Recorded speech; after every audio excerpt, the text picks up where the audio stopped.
Hey, what's going on, everybody? Welcome to the Daily AI Show. We're live. It's Tuesday. It's 10 a.m. Eastern it's 10 a.m. Eastern on the East Coast. That's redundant. It's June 23rd, 2026. I'm joined by Beth, Andy. I think Ann will be here in a little bit. We see her in the backspace in the green room, so she might be coming on in a few minutes. And Brian, we're so glad you're here. Thanks for everybody starting to jump in the chat. We appreciate you. And yeah, we had a great conversation yesterday. I really enjoyed that. And in fact, like I said, I'll give you an update, guys. Remember, I said at the end of the show, I was like, "Hey, you guys gave me two good ideas for conundrums." So I continue to flesh them out, which going back and forth on which one should be for this week. Ultimately, decided on our Robo-Taxi conversation that we had, but also was trying to do it in a way that sometimes with the conundrums, it can come out a little too easy with. My pushback would be like the human, the person listening to the podcast goes, I just pick the middle. And there's no debate in your head. You just literally, it's too easy to say, I pick a little bit of A and B. I'll take a little from both cups. Thank you. So I had to workshop it a little bit, I will say, to get it to a place where it didn't feel so easy to pick a middle ground, because I feel like that makes for a poor quality conundrum, honestly. I always feel like, the test is at the end of the episode, you're just as confused as to which way you might go. If somebody told you to vote on it right then, you'd be like, I don't know, I got to sit with this for a bit. I'm not really sure which side I'd be on. That's like the holy grail for me. Most people feel that way. So I had to workshop it a little bit, but I think it ended up coming out to be a good conundrum. And then I will probably use it was the first of the two conversations we had, which was a more health related. But since we tend to have health is an easy conundrum, there's a lot that can be done with health. I've had a lot of conundrum episodes that fall into that category. I pushed that till next week, and so I'll workshop that one. So I've already listened to the AI conversation for it, and I thought it was pretty good. I thought it was a pretty good discussion to what ultimately comes around. Sort of what we're seeing with the Bernie Sanders news, or sort of what we're also seeing for the government about. Should there be profit sharing? Should the people who train the data ultimately get a piece of the pie? In this case, it would be talking about the drivers, the taxi drivers and things like that. Do we owe something back to them, or are they ultimately no different than switchboard operators where technology came through and just did away, or lamppost lighters? It just did away with their job. There's nothing we can do about that. The technology advanced and it is. Or is AI inherently different because switchboard operators got electricity and abilities, however that the system worked, in order for them to not have the job? It's not because some model trained on how switchboard operators moved the plugs around to move calls around. Mm-hmm. And is that different today? Should we treat it differently today? Or is the answer no? Gig workers should be exactly like anybody else. And if you chose to drive an Uber on a side job or as a full job or whatever, and Uber deploys in some future state all cyber taxis that require no humans. And again, remember the caveat for this conundrum is it's definitively known, scientifically and proven through data, that driverless cars are safer than humans. We're keeping that as a starting point, right? So at that point, do we owe anything to the drivers that perhaps aided all the Tesla driving, that aided to the data that eventually aided to them no longer being able to do that work? So long story, but that's sort of where the conundrum is. Yeah, that makes sense. And it is the conundrum, because as you're saying it, what I'm remembering is the example of, do you save the 100 people on the train, or do you save the mom with the baby on the tracks? Right. We don't make rational decisions. That's not the reason that's a hard call, is because we want to save the mom with the baby on the tracks. And humans are complicated. Absolutely. Yeah. And by the way, I'll just throw this in there. Gwen was just saying, didn't they just say no to self-driving cars in New York City? I believe that's right. Yeah, they did. And what I would say to that is that's a for now thing. That's not a forever thing. I doubt it could be a forever thing, because at some point, as we were talking yesterday with the mayor and stuff like that, at some point there's data that flies in the face that says we're willfully keeping human drivers on the road. And again, some future state, we're keeping human drivers on the road when we know definitively it is the more dangerous thing to do. And I won't get into the conundrum, go listen to that on Saturday, but it gets into some of the data and how much money, and I won't put a dollar on it, go listen to the episode, how much money is spent, human lives, just from auto accidents. And it's astonishing. I think we've heard these numbers, but to hear them again and again and hear dollar figures on it of what it costs our healthcare system and the strain it puts on it, at some point, that's a really hard conversation to fight back against when you go, it's simply AI is simply making the world safer in this way. And also we have to be okay with the idea that it's removing an income from many people. And when that happens, that portion of the pie, that income that would go to the drivers and now is going directly back to Waymo or Uber or Tesla or whoever, is that straight profit to the company because they built the car, or somehow is there a profit share that should happen for the people who are disrupted? So anyway, it's a great conversation. I'm like I said, I'm really thrilled that you guys brought. I think Andy and Beth, it was both of y'all yesterday that brought it up, and it just led my brain. And I always say that's kind of how these conundrums happen. Is just that's interesting. I don't know where I am on that. Oh, this is probably a good conundrum. So anyway, go listen to this. A big old plug for going to listen to the show on Saturday or after Saturday. And you have to go check that out on our podcast platforms because it's audio, it's not video. So, and Ann just joined us. So welcome, Ann, as well. Glad you're here. And okay, let's pivot over to some of the news. Beth, you want to kick us off today with news? Sure. We were just talking about Fugu yesterday, and Ethan Mollick wrote a post because he is one of the people who had early access.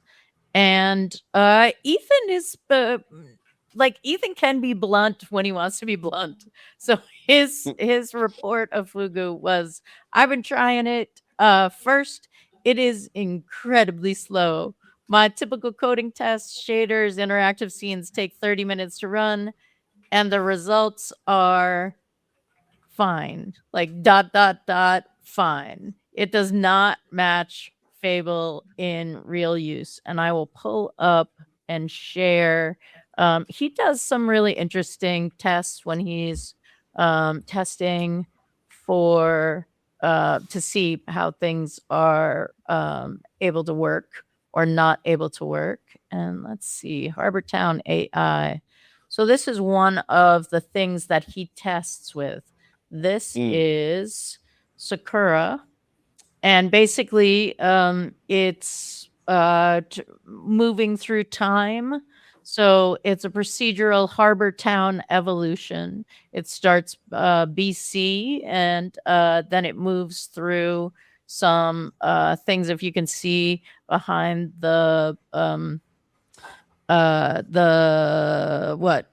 key here, you can see that there's a harbor. There are houses being built, there's like piers, there's those kinds of things. If I go down to Cloud Fable, that was impressive, right? Like, okay, we have come into the Chronicle of Oros, Neolithic Dream.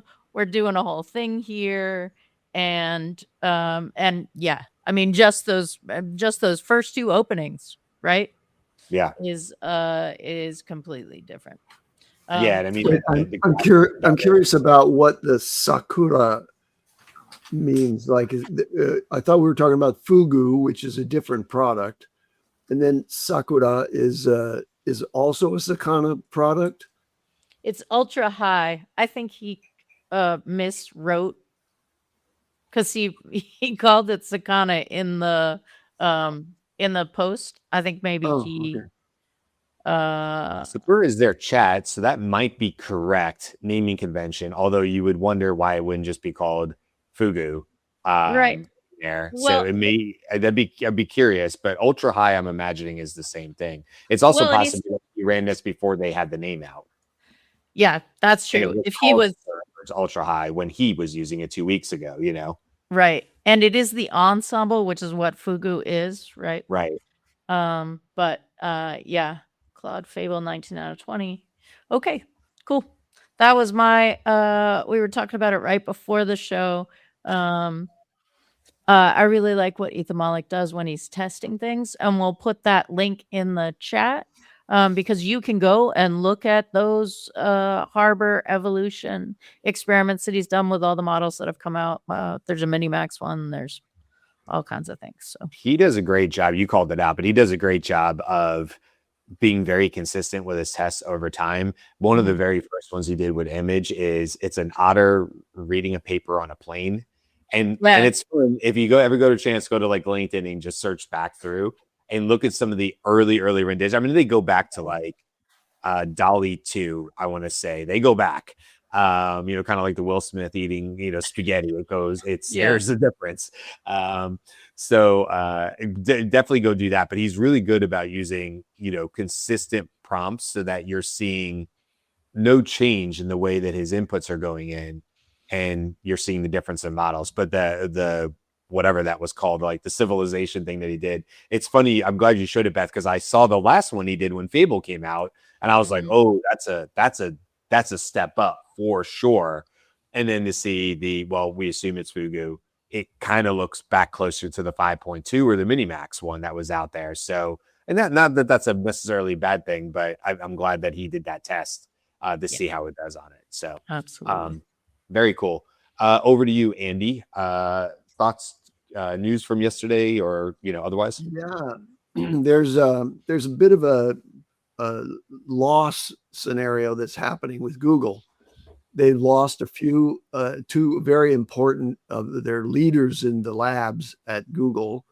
And that has caused their stock price to decline measurably in response to those departures. And the departures specifically are, like last week, Noam Shazir, who was one of the co-authors of the Attention is All You Need paper. He announced that he was leaving to join OpenAI. And, I, at first, cynically, I was thinking, okay, he's got, an opportunity to jump over to a company just before its IPO. So why not take that, payday in addition to all the pay I already own in Google stock? But I just don't think that's the case. When I think about it, the people at the top end, this is a Nobel laureate, right? He won, the Nobel Prize, not alone, but the team that developed AlphaFold won the Nobel Prize for that. On top of that, working at Google DeepMind from the earliest days, one of the co-founders, they just have impossible levels of money already. So it's not the money. When I think it through, it's really that OpenAI is a new and exciting challenge, I think, for him. I'm completely speculating. I don't know Noam and I don't know anything about him. But then just 2 days later, John Jumper, who shared the Nobel Prize for AlphaFold, by the way, Noam Shazir was the founder of Character.ai. So that's right. He's multi-billionaire, like who knows, hundreds of billions possibly as a result of the acquisition. Maybe not hundreds. I don't have those scales of wealth are beyond my ken. I have no idea. It was tens of billions, but even if it's a $500 million, he's doing fine. Yeah. That's right. So anyway, John Jumper, who also shared the Nobel Prize in chemistry for AlphaFold, he just left for Anthropic. So two people at the top end of Google DeepMind, both of them leaving and joining the competition in effect. And that's had an impact on their stock price. Google lost 250 billion with 2 tweets, basically, was the headline from. That's a lot of money. Yeah. Now I'm sure it's come back, right? That was the extreme, but yeah. Well, it's interesting. I mean, it's kind of it's all the same, I suppose. We're all humans just working with other people. Take this show, for example. Andy, you come to us privately and you're like, you know what? I'm out. I love the Daily AI show, but I'm moving on or whatever. that's a bummer. Andy's not going to be anymore. Then Beth says, That's speculation and an example, not actual. we'll just use an example. If And then Beth Andy's says, out, I'm out. So No, nobody's see how it out. goes? More people are in. Nobody's out. Beth hates this example. I will change the example. Let's say I'm working for. Let's We're say so I'm working immature. for. I don't know. Let's say I was a firefighter, and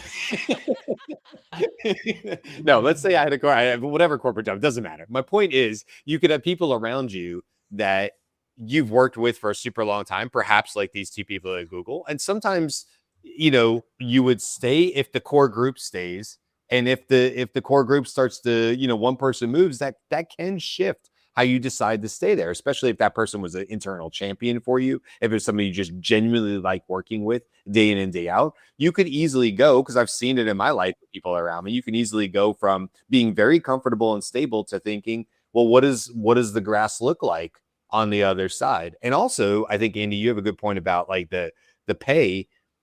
Probably at this point, I don't want to say pay is not an issue for all of them, but like, let's just assume they're comfortable. Their families are comfortable at this point. That really does shift back what motivates them in life. But I would imagine if you're at their level, it's that burning desire to do the research and go be scientific and go explore.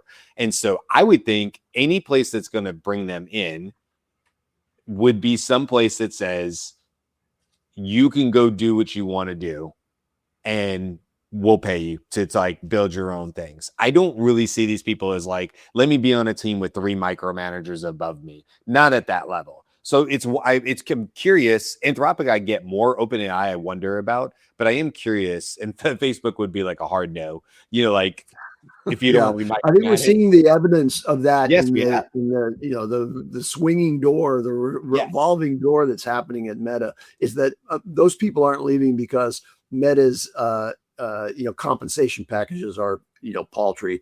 It's that this is a toxic work environment. Yeah. I mean, and they're promised probably the world, and then things change, or maybe it was right for a while, and then they, Meta changes their department so often. OpenAI, frankly, just did the same and restructured. So all of a sudden you go from autonomy and I can go do what I want. And, I can go build to, oh, by the way, your budget is now this, you're going to report to so-and-so, and that changes things. So who knows? Like you said, Andy, it's all speculation, but obviously I see why that would have, for 2 prominent people like that, I see why that would have an impact on the stock market. Now, speaking of other losses, this is the loss section of the show. SpaceX shares have dropped 16% over 3 straight sessions, and overnight last night they went below the opening price, $150. So they are now below the level. So anybody who bought the IPO is temporarily underwater. Right? You've lost money right now. That's interesting. I didn't see that. The other thing about SpaceX, by the way, is that the XAI division, which was just recently merged into SpaceX, it was an acquisition/merger. They just signed a deal with Reflection AI. Reflection AI is a startup founded by former Google and DeepMind researchers, and they're building open source superintelligence. And starting with autonomous coding agents, they're going to focus on that. But if you go to their very, very spare website, reflection.ai, you'll see that they, are basically saying we're going after superintelligence. And they're starting with coding superintelligence, but they're going after that. And what they've done with SpaceX is they've signed a deal where they're going to pay SpaceX $150 million a month to use the Colossus data center. Now, the Colossus data center, it's outside of Memphis. It's a big facility, and it uses the NVIDIA GB300 chip stacks. It's hard to call them chips anymore because, that single GB300 is, I can't wrap my arms around it. It's a big computer. Those are chomps, not chips, right? Yeah, exactly. Right. So anyway, starting July 1st, just a few days from now, they'll start paying $150 million a month to SpaceX to do the pre-training of their super intelligence models focused on coding. And so you can imagine autonomous coding agents.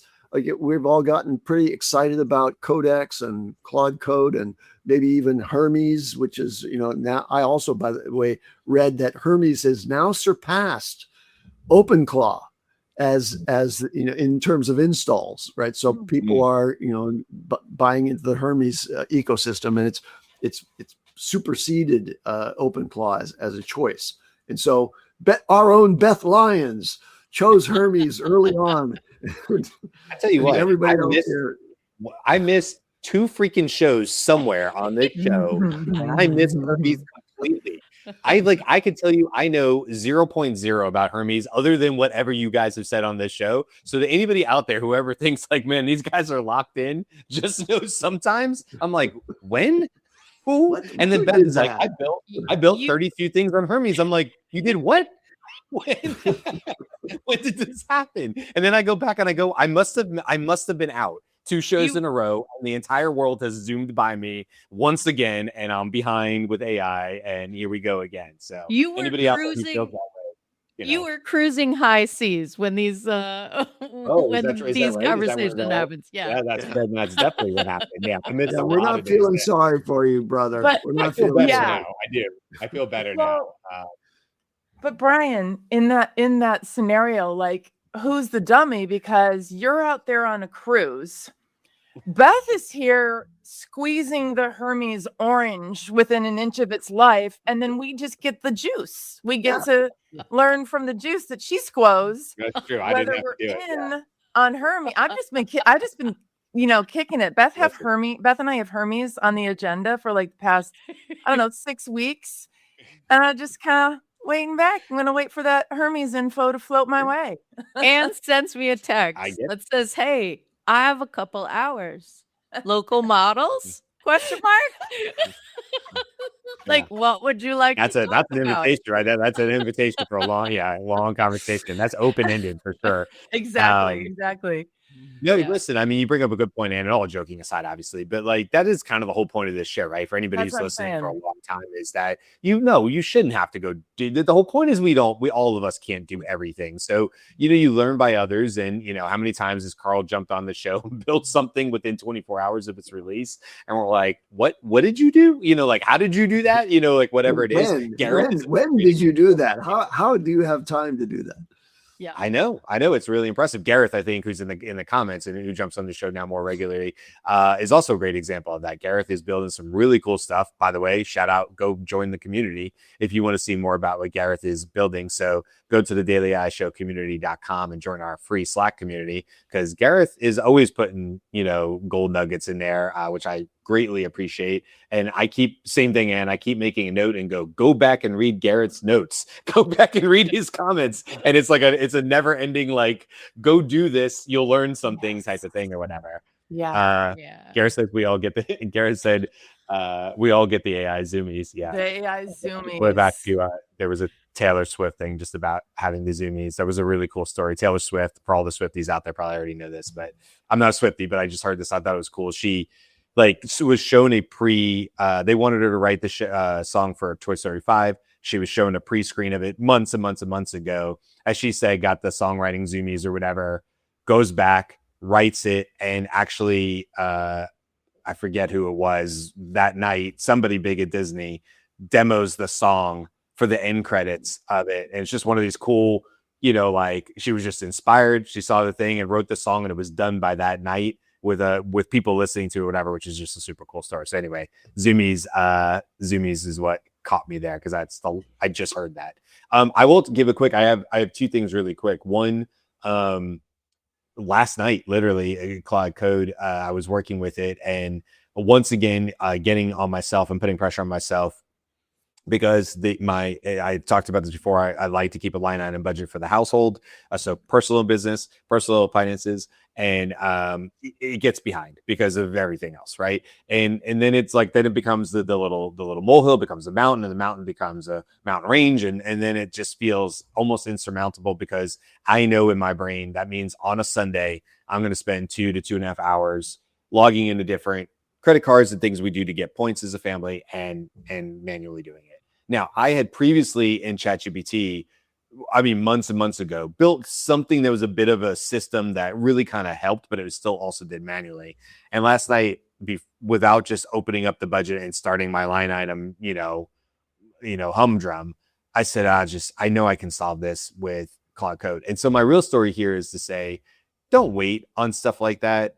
In what I was able to build in like 3 hours last night, I mean, and took a break, talked to my wife and said, what do we want this to do ideally? If there's a hypothetical app at the end of the road of this, the yellow brick road, what should it do? Because I've done consulting work enough times that I find the end result and I work backwards. And I go, well, that's what it has to do. So what are all the steps before that need to happen, right? So I applied the same logic to this internal project just for the house. And I got to tell you, man, with just Plaid, which is like the super connector, right?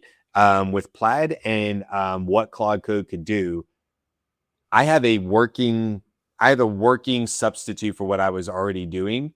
And honestly, it's going to be a lot more than that because it will eventually have things like on the app, it'll have semantic search. My wife said, hey, we call it a budget, but I don't feel like it's a budget as much. I want to know on any given day, if we said we're going to spend 800 in groceries this month, where are we on a simple gauge to that 800? Oh, was it because of a huge Costco run? That's okay. We know that's why that happened. And so there was blah, blah, blah, right? These are just typical, and food is only one of them, right?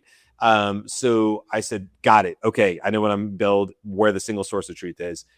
I mean, for all the weekends I've stressed, all the times I've stressed myself out over this stupid budget and trying to maintain the status quo of what we've done because I didn't want to lose 6 good years of data. And so I keep doing it. 3 hours in Claude Code. And I had a viable solution that I can now build upon to make better and better. And eventually it will be an iPhone app for my wife and I that's secure and locked down. And we're able to log in and get all the details and all the rich data we want to get so that we're doing a better job of telling our money where to go instead of where our money's saying it to us, which is sort of a Dave Ramsey-ism from back in the day. But if you ever read his, Total Money Makeover book, which was life-changing for me and my wife back 25 years ago, 20 years ago, then that's sort of the principle, right? So if you have stuff like that, that's like at home and you're thinking and you're a little intimidated with a Claude Code or even Codex, it wouldn't matter. I would stress, take the time you're stressing about it and just apply it to see if it's something that can be solved for, especially when it's database, because there's a good chance you could connect and you can get the things you need to do. And like I said, for me, it was Plaid yes, with a Rivian app. So that's a throwback joke from Jude. He says, one day closer to the Rivian. Jude claimed that I was at Rivian level. And I said, my family is nowhere near Rivian level with a daughter going to college in the next couple of years. So that will not be in my driveway or in my garage. Despite me loving it, I would never do that. So I talked about that one longer than I thought. So I'll throw it back to you. I want to just comment on the whole project of doing personal home financial, reporting. Sure. In my lifetime, I just found that the biggest roadblock to that being effective down to the minutia is classification of non-recurring expenses. Mm-hmm. So you have to like, hey, we spent $18 at this store. Well, the AI can never figure out that store actually sells something that's relevant to this bucket in your budget categories. And so you still have to pay manual attention to it. You do. To classify or classify things that aren't auto-classified by the AI. So you might be impressed by this. I have 13,000 line items dating back to 2019. 13,000.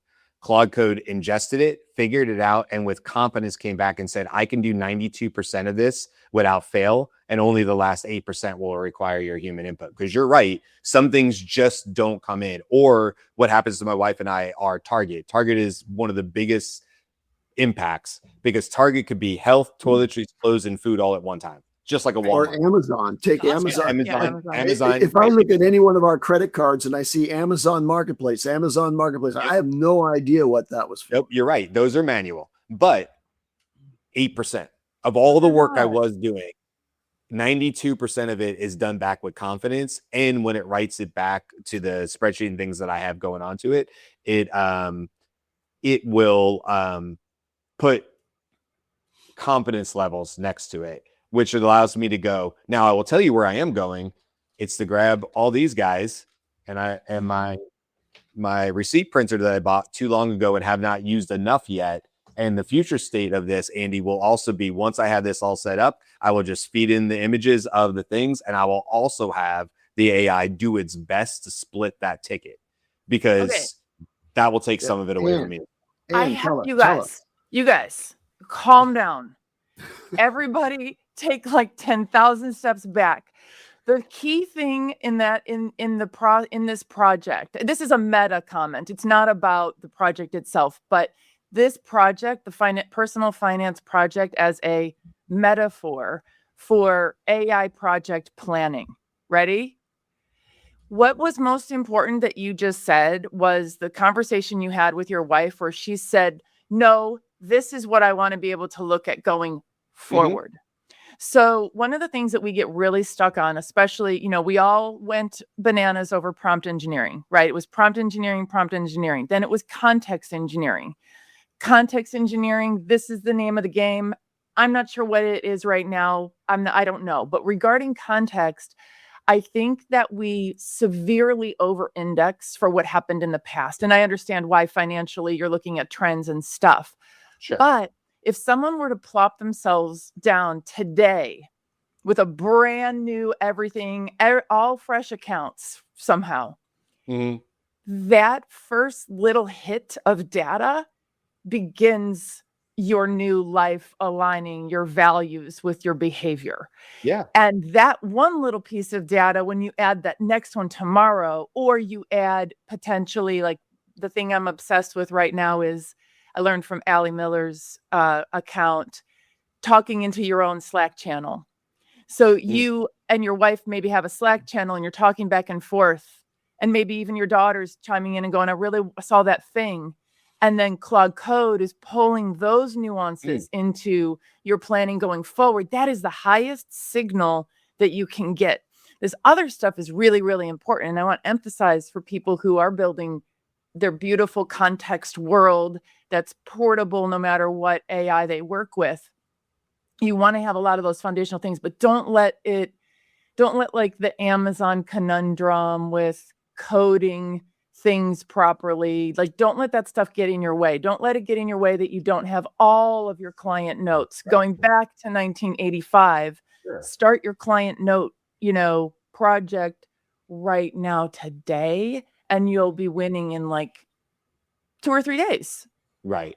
No indexing required. It's pretty cool, actually. I agree. I agree with I have another perspective I want to share on this, which is, I'm I don't know, 30 years into my second marriage, and before this second marriage, I had Managing Your Money, which is an Andrew Tobias PC application, and I would put every single receipt in my household through that thing. And so I knew exactly where money was going, and I would invest hours on that. So with my lovely new bride, I said, okay, here's how this works. And here we're going to do this. She says, no, we're not doing that. We're not doing that. I'm not doing that. Yeah. You can do that if you want to, but I'm not doing that. And so I reluctantly, at the moment, decided, okay, well, this is a new transformational opportunity for me. I'm going to release my anxieties about all these things. And of course, it made me very nervous not to have that visibility into those things. But I can just assure all of you, and I encourage you also, Brian, to say, unless you can get AI to make this really, really a very small part of your time and attention. Yeah. I can tell you in retrospect that I haven't really missed anything, and I could have spent a lot more time and attention, not looking at receipts and thinking about ways to make more money rather than to kind of hold back the line. So it's fair. It has, I 100%. And if I had done what my wife and I have said 1,000 times over is, if you just spend 5 minutes on this a day, that's all it takes. The problem is when you don't do the 5 minutes, right? Because Yeah. it compounds on itself, and 5 becomes 10 and 20 and 40. And then that's what happens. 3 weeks later, I'm doing 2 hours of work because I literally didn't do the 5 minutes a day. Also, like you kind of what you all are saying, like you have to be real with yourself and go, well, if I've proven, just like anything with diet or anything else, if I've proven to myself, then I'm not going to do the 5. It's time for a new plan of attack. The answer can't continue to be, I bet you if I just start tomorrow at 5 minutes, everything will be okay. So I hear you, and I don't want to spend a lot of time on it. There is value in it. It's still having a human in the loop because it forces me to look at those line items and go, oh shit, I need to cancel that. That happens, right? You don't want to, like, I'm always proud that we don't have floating bills out there that are reoccurring that I'm not aware of, like subscriptions. I catch those early and often. So, that kind of stuff. But yeah, anyway, look, everybody does what they do. It's not even about finance, this whole thing. No. It's kind of like what you guys would say globally is like, don't sit on with the tools that you have, Codex Code or others.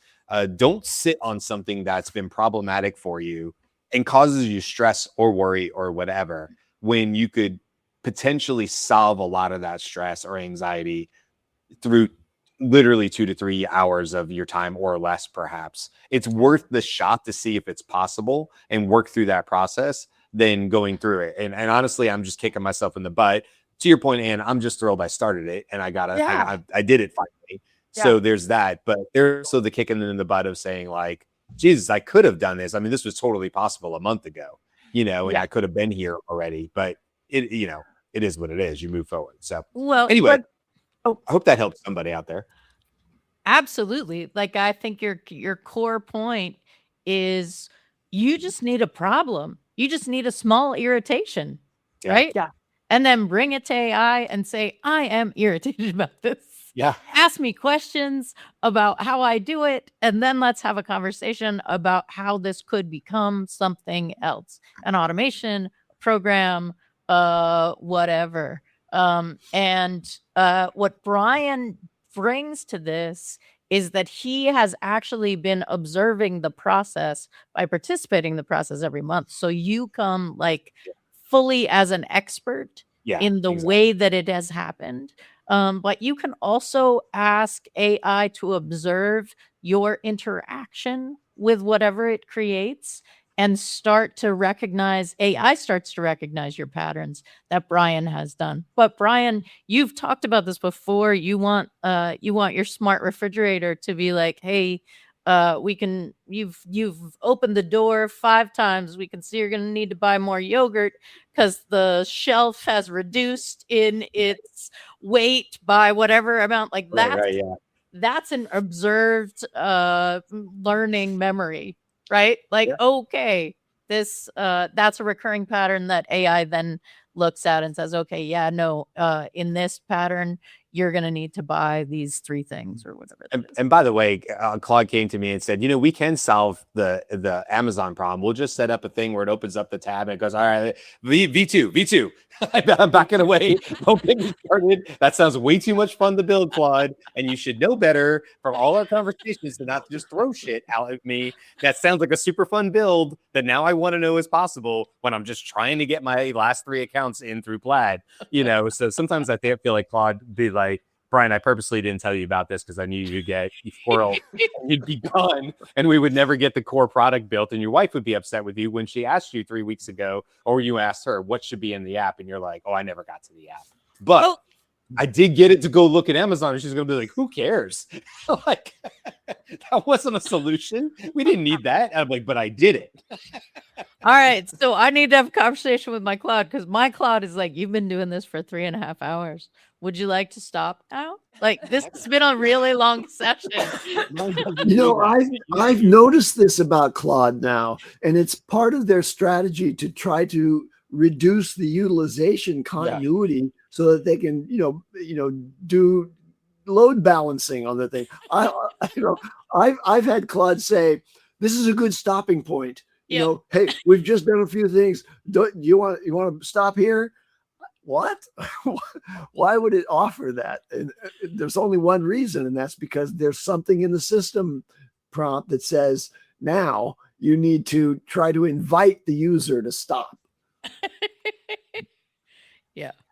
I had a couple of things to tag on just about how we work in relationship with AI that came up in our conversation today. And one of those is it's that awkward moment where you have to decide, is this when I go and try to fix this kind of systemic issue, or do I just keep banging away at the same annoying but kind of superficial byproduct of a systemic problem in your business? So like I face this 100 times a day probably right now because we're in the middle of transitioning all of our workflows from, Google Workspace and email and Slack to Claude Code and Notion and more sophisticated workflows where we now spend a few hours a week maintaining agents instead of fixing up lost pieces of information.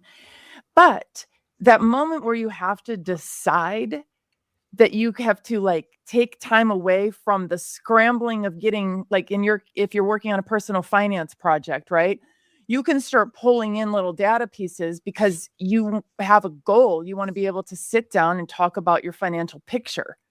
So that goal that's in front of your face is not entirely build a beautiful system for this. It's also on Thursday morning, I have an appointment with my wife to talk about our personal finances and I need the information. But then you're like, but if I take time out this time and pour into a better system, then the next time we have to hustle up and meet, I'll be able to. That is such a hard trade-off, I'm just in terms of how we're spending our time. And sometimes I feel like a lunatic asking people to wait for a deliverable so that I can fix it so it's easier in 6 months. Yeah. But that's the trade-off. And by doing that, we're able to kind of nip the problems in the bud a little bit better. So we don't end up chasing these one-off annoyances quite as much. But boy, it has changed the way we work in extremely uncomfortable ways.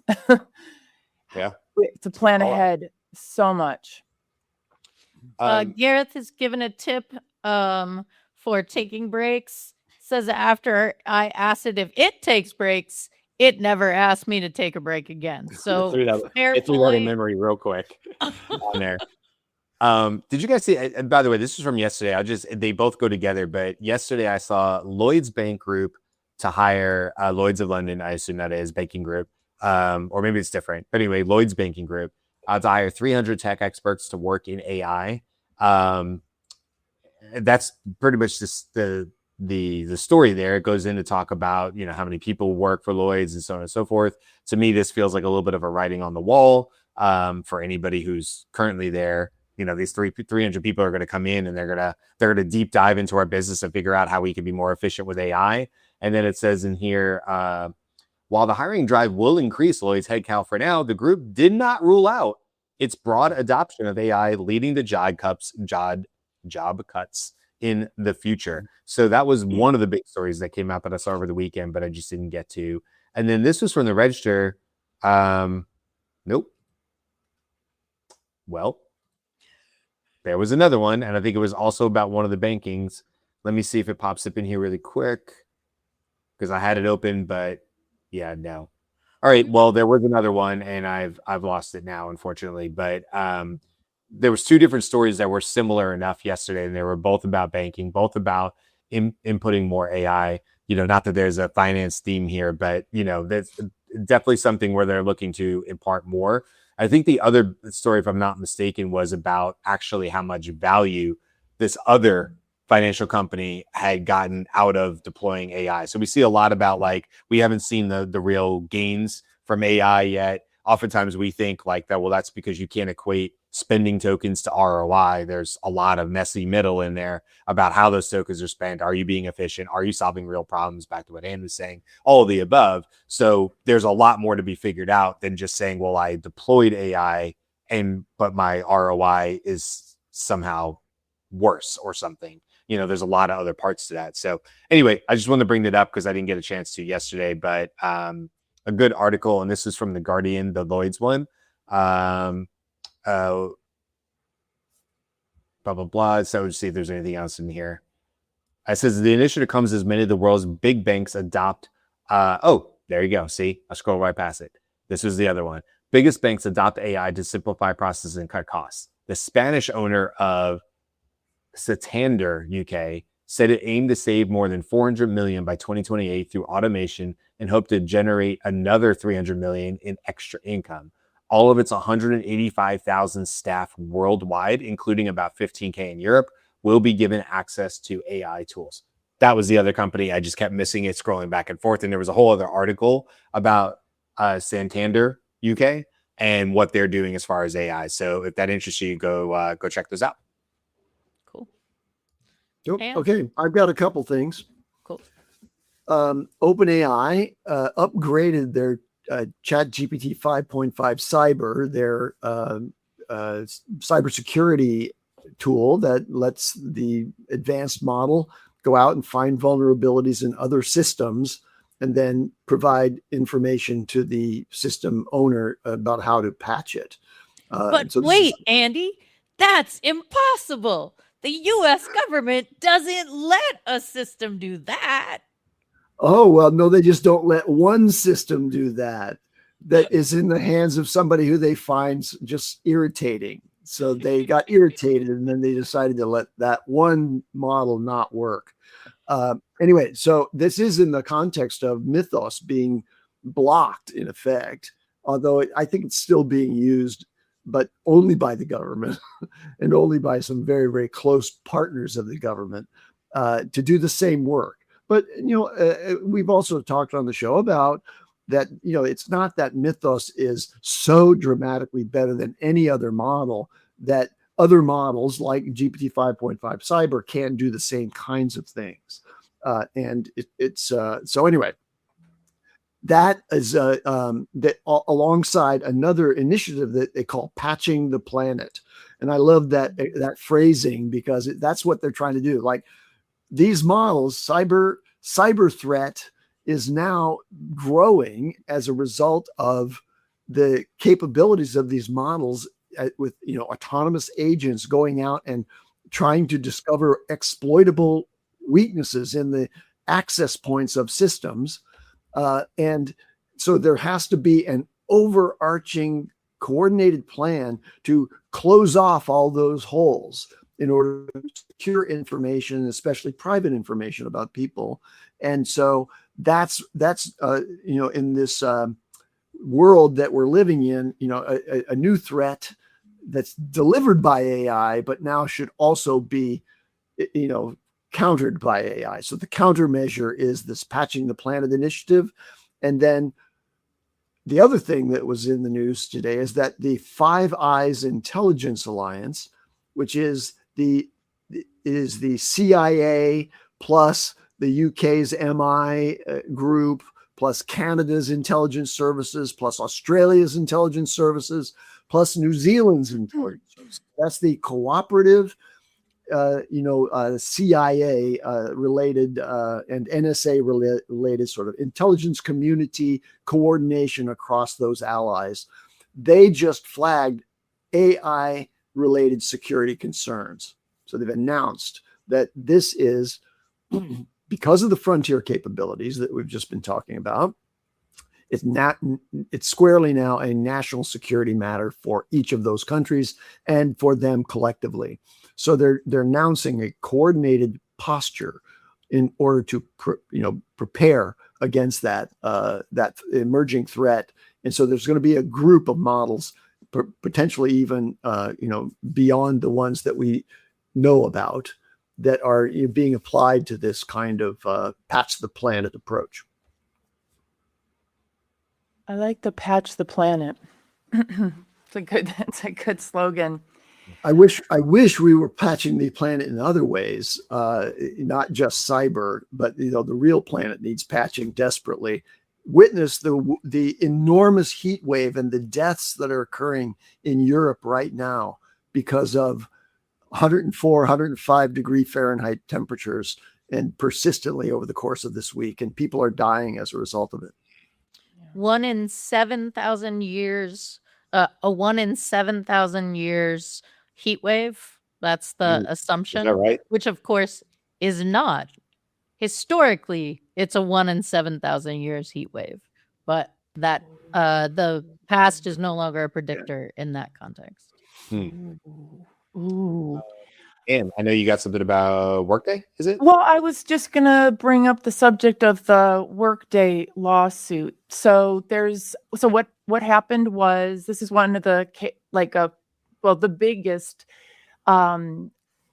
case with AI and hiring practices to date, and will probably become a huge lawsuit, billions maybe, of instances of problems with Workday, which is an HR software platform that works on behalf of employers to screen potential employees. So that's what they do, and they do that service for 65% of Fortune 100 companies. So Workday has a lot of exposure between prospective employees and employers. And what's happened is what we all know kind of writes itself. Algorithmic bias, the bias of the training data, comes into play, right? And so then we multiply that times bajillions and bajillions with AI. And now we have many instances of people being declined immediately for roles that they are technically qualified for, but that the screening company is conflating data points that are coming through the application. For example, some of the basics, right? What year you graduated from high school, right? Letting that imply how old you are. The zip code that you're writing from, letting that be a proxy for race, ethnicity, credit worthiness, right? All these kind of things. And I feel like it's one of those cases of, it seems fairly obvious. Like, what did we think was going to happen? Right? We weren't born yesterday. We know what's in the training data. We know that the algorithmic bias exists, and we know that a lot of people are going to be screened out who are highly qualified. Just like we've always known that with humans too. Like, we know that humans are bringing their own bias, and that's often problematic. And then you just amplify that because of AI. But what's interesting to me, though, as I read this story, was thinking of all the different players, right? So we all know people, and maybe have experienced ourselves, going through this like dehumanizing hiring process, right? Where you're sending application after application after application. And then we read about these companies who are perpetrating the algorithmic bias, and we're like, well, they kind of suck. And then we're like, what's wrong with these employers? Why can't they find a software vendor that's going to do a better job? Well, all of that seems really obvious, but I spent a year with hiring managers doing the AI and HR program for the Society of HR Managers. And so I was looking at this also on like a boots on the ground level. What is it like to have to screen so many resumes, so many applications, right? So the hiring manager is going, my boss, the executive leadership team, whomever, they are telling me to figure out how to screen bajillions of applicants without using AI. That's not possible. So we have to use AI, right? So they're super stressed. And I went back into our capstones and reviewed and kind of looked at some sentiment analysis. And what was interesting to me, so there were a couple hundred capstone projects by the HR managers who were funded by their companies to come to this SHRM program. So I just kind of want to give context of who they are. And lovely humans. What I'm about to say, I hope surprises us, because these are lovely humans. They're just like us. They have jobs and pressure. Not one instance of mention of the bias and the impact on the job seeker. Their job is to fill those positions. The HR manager and directors and VP's role is not technically to be concerned with the experience of the prospective employer who's like employee who's so many degrees of separation, right? Mhm. Whose experience with us isn't going to hurt our brand. It's not going to hurt our sales. It's not going to hurt our share prices. It's just over there, HR manager does their job, or whoever's working with the vendor. So it's such a human, like just a basic thing that all of us have some connection to this lawsuit. And it's going to be so easy to just point fingers and go, algorithmic bias is the problem. It's much bigger than that. Yeah. So the Workday case, there was another decision made, I think yesterday or the day before. It's proceeding, and I think we're going to be hearing a lot about it. And there'll be lots and lots and lots of other plaintiffs over time. I would Thoughts? imagine so. And Garrett has been in the comments just talking about how he felt when he was doing his job search for quite a while, and now he has a wonderful job. But anybody that's been following the show for a while probably remembers Garrett talking in the comments about being out there and trying to find the right job and solution, all that. And so he was saying something he felt like he was there, but he just couldn't prove it. But everything you're kind of saying, Ann, is like what he suspected was the situation. So yeah, it's interesting to say the least. Yep. Sorry, I just heard so in the chat, Gareth and others are talking about a mass outage of various AI systems, and it makes me think, oh, is this the first AI-driven denial of service attack against AI systems? Like some adversary power launching a massive distributed denial of service attack on those platforms, maybe even confounding some of the chat interfaces by having worked out prompts that will occupy the system in a way that makes it impossible for that system to respond to other users. Who knows? That's all that's going on. Gareth is supposing it's revenge of mythos. Let me out. I just want to say we started with speculation that Andy was leaving the show, and he is not. Andy is now ending the show with speculation that this is a coordinated attack. We did not know anything about that.